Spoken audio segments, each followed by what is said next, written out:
Now, my next guest recently arrived on the cobbles as a social worker, Nicola, and she's already found herself at the centre of a very dramatic storyline.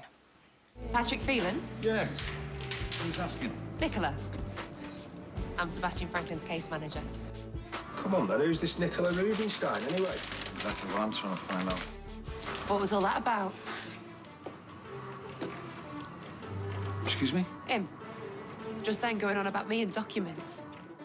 You're either a fraudster or some kind of weird stalker. Which one is it? One dodgy old bloke gets another dodgy bloke to dig up info on a younger woman. Listen. No, you listen. You better give me an explanation, or I am going straight to the police. I think you're my daughter. Oh my goodness, the real life Nicola is here. It's very useful having a character name and real life name being the same, Nicola. It gets confusing for me sometimes. I don't know who people want. Yeah. So you've made a bit of an impact already in a very short space of time on the cobbles. Yeah, they really threw me into the centre of the storyline, and I'm a massive fan of Coronation Street, so I was screaming at the TV over Christmas when Phelan was up to no good, and now to be playing his daughter is crazy. I was just so excited. And Phelan, well, Conor McIntyre is his real name, obviously, but Phelan, Pat Phelan to us. You kind of call him your set dad because he's looked after you so well in the past few weeks, hasn't he? Yeah, on my screen test, my first audition, he just made me feel so much at home, and I talked to him about everything.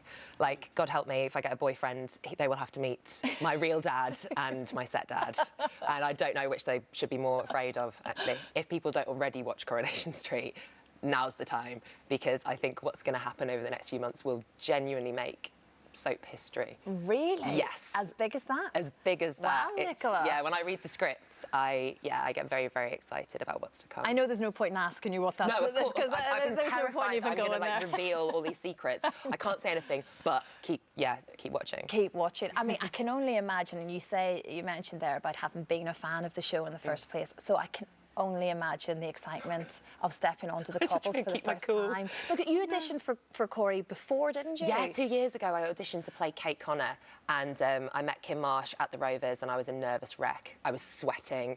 I got all my lines wrong, and I left going, damn. But then I had another chance 2 years later, and yeah. And here we are with Nicola, and your entire family are fans of the show, aren't they? Huge fans, yeah. Grandma watched the first episode in 1960, and I was very lucky. Oh, there she is! Yes! Oh my God. This was this week. You took her up to the actual Monday. Rovers return. Look at that! What a picture! She didn't realise that it was an actual real pump, so she pulled it, and yeah, a load of beer came out the bottom, and that was the moment that was beautifully caught there by my mum. That's fabulous. And your mum as well. She made you a Rovers return cake. She did, yeah, a massive Rovers cake. That was, look at that. Yeah, that was for the night that my first episode came out, and I've devoured it since, I'm sad to say.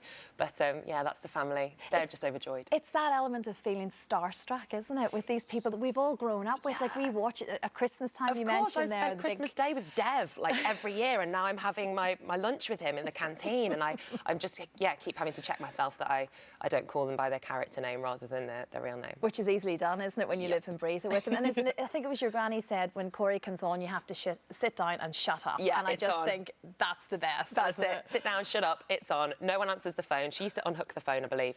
Yeah, you get nothing done until the ad break, and then you carry on whatever argument you started before the programme began. Yeah, so you feel very comfortable up there already, obviously. Yeah, everyone says it, I know, it's a cliche for a reason. Coronation Street is a massive family, and I think that they choose people who are going to get on with each other, and it really shows on screen because you can push the boundaries, and I think that's what Coronation Street has done for years. Look at all the incredible characters that it's given, and it's part of an institution. Yeah. It really is a British institution. No, absolutely. I have to ask you as well, I'm just noticing your footwear. Yes!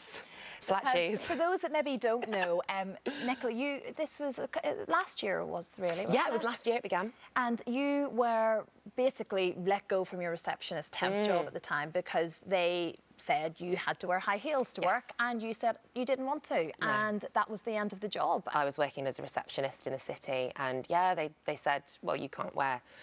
I had smart flat shoes on, and they said you have to wear more makeup, a skirt rather than trousers, and a 2 to 4 inch heel. I said I don't think that's necessary, and I suggested that their policies were sexist. And they fired me. So when I challenged them on it, I found out there's a grey area in the law that allows this kind of discrimination to take place. So I've been fighting it for over a year now. Yeah, well, there was a petition set up, and over 152,000 people so far have signed it, which is huge. And it went to Parliament. Sadly, the government at the time decided that no law changes needed to be made, but a report came out yesterday that said actually it is necessary for laws to be reformed, because a law is only as good as those who are enforcing it, and at the moment it's just not working. So hopefully, it's not just about heels, it's about all kinds of discrimination law. Absolutely. Well, I love my flats, so good. I'm backing you on that as well. Thank you so much, Nicola. I can't wait for tonight. Corey, of course, tonight 7:30 ITV1. Thank you so much.